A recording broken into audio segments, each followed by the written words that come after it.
નમસ્કાર। આજે સમગ્ર સરકારી મેડિકલ કોલેજ અને GMERS મેડિકલ કોલેજના પ્રતિનિધિઓ શ્રી નાયબ મુખ્યમંત્રી શ્રી અને ગુજરાત રાજ્યના આરોગ્ય મંત્રી શ્રી નીતિનભાઈ પટેલ સાહેબ અને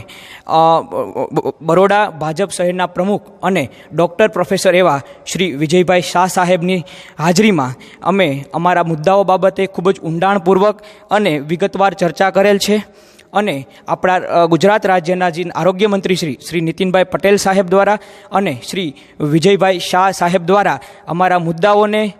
સંતોષવાની અમને વિશ્વાસપૂર્વક ખાતરી આપેલ છે અને આ બાબતે આવતા 2-3 દિવસની અંદર જ એક વિશ્વસનીય કહેવાય એવું નિવારણ લાવવાની અમને પૂરી ખાતરી આપેલ છે અને આ બાંયધરીને ધ્યાનમાં રાખતા અમે સમગ્ર સરકારી મેડિકલ કોલેજ અને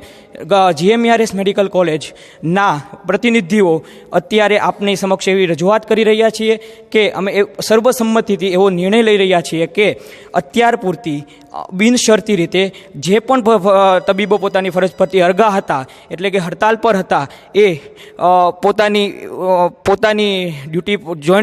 જોઈન્ટ કરશે અને અત્યાર પૂરતી બિનશરતી રીતે અમે જે કંઈ પણ હડતાલ હતી એને અમે સ્થગિત કરેલ છે। આભાર।